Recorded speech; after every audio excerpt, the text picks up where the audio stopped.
ዩቲዩበር beekamaan lammii Itoophiyaa addunyaa naannoo yuutuubiirraa maallaqa hagam argata laata? Abeel Birhaanuu yookiin Yaweenaa Wulij jedhama. Maqaan kunis namoota biratti beekamaadha. Abeel namoota muraasaaf madda odeeffannooti. Kanneen ifammoo bakkaa bakkatti naanna'uun kan iddoowwan ajaa'ibsiisoo ta'an daawwachiisuu fi kan seenaa dinqisiisoo dhiyeessuudha.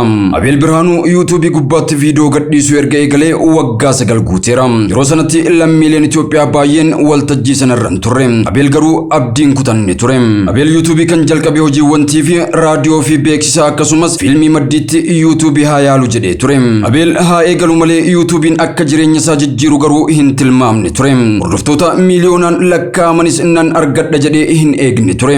Gaaffii intarneetii deemeen attamiin akka biizinasiin onlaayinii hojjetamu ilaalaa ture jedha. Yuutuubiin maallaqa akka argamsiisuu hubate. Yuutuubiin abjuusaa ijoollummaa milkeessuuf daandii sirrii akka ta'e amane. Hojiinsa garuu salphaan turre. Bu'aasaas argatuudhaaf baay'ee dadhabe. Gara waggaa tokkootti siquuf viidiyoon isaa hanga sadarkaa 0 jedhamuutti namni ilaaluuf hin jiru ture. Walitti aansuunis viidiyoowwan 62 wayita maxxansutti namoonni ilaalan yoo baay'ate hamma 9 turani. Abeel Birhaanuu akka jedhetti baay'ee cimuu barbaachisa. Guyyaa hundan hojjedha ture. Garuu nama naaf ilaalu hin argadhu ture jedha. Abeel osoo abdiin kutatin attamiin akkasiin cimee ture jedhamuun gaaffii dhiyaateef deebii gabaabaa kenne. Miidiyaa hawaasaa kanatti amantaan qaba ture. Guyyaa tokkos akkan milkaa'u nan beeka ture jechuudhaanis dubbata. Dhugaattis yuutuubiin isan qaanessine. Abeel Birhaanuu yeroo viidiyoo 63ffaa isaa maxxansetti wanti yaadin isa mudate. Namoonni viidiyoo isaa ilaalan akka malee baay'atani. Abeel guyyaa sanan dagatu. Sagantaa ayyaana raadiyoo irra hojjetaa ture. Isaan booda gara manaa wayita deemu osoo rafin dura waan tokko haa hojjedhu jedheen yaade jedha. Viidiyoo hojjetee yuutuubii gubbaatti maxxansee sana booda rafe. Sa'aatii 5 booda yoon hirribaa ka'u hedduu rifadhe jedha. Ofuma kootiif amanuun dadhabe. Viidiyoo ani guyyaa sana poost godhee rafe sa'aatii 4 keessatti namoonni 7,000 ilaalanii turani. Duraan guyyaa keessatti namoota 3 fi 4tu ilaalaa ture. Viidiyoo sana yoon ilaalu hedduu nahe. Maallaqa lakkaa'us nan eegale. Tarii yuutuubiin yeroo dhumaatiif kan rifadhe guyyaa sana ta'a jedha. Sana booda chaanaaliin yuutuubii isaas yaada baay'ee simachuu eegale. Kanneen isa hordofanis dabalaa deemani. Hanga viidiyoo kanaatti galiin hanga saantimaatiin argataa ture jijjiirame. Abeel viidiyoo tokkochaan $100 argate. Ofii viidiyoon maallaqaa fi jijjiirama kana hunda hojjete sun qabiyyeensaa maal ture laata? Oduu dansaa warri biyya alaa jirtan biyya keessan keessatti abbaa manaa ta'uudhaaf mata duree jedhuun viidiyoon hojjete kan hin eegne ol akka hojjeteef dubbate.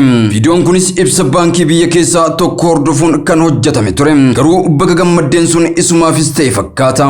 Kun hundi wayita ta'utti Abeel hojii idilee isaa addaan hin kunne ture. Guyyaa ta'e tokko akka milkaa'u amantaa qaba ture. Guyyaatti sa'aatii ta'e ramadeen hojjetaa ture jedha. Erga viidiyoon baay'ee ilaalameef sanaan baatii 2 booda Abeel hojii isaa idilee dhaabuun fuula isaa gara yuutuubiitti naannesse. Innis amma hojii idilee isaa ittiin bulu ta'eef. Abeel sanaan booda meeshaa barbaachisus guuttate dhaabbata mataa isaa dhaabe. Yeroo sanatti meeshaa qaalii na hin barbaachisu ture kan jedhu Abeel meeshaalee salphaadhaan hojjechuu eegaluu hima. Kana gochuuf ammoo maallaqni yuutuubii irraa argamu madda galii isaa ijoo ture.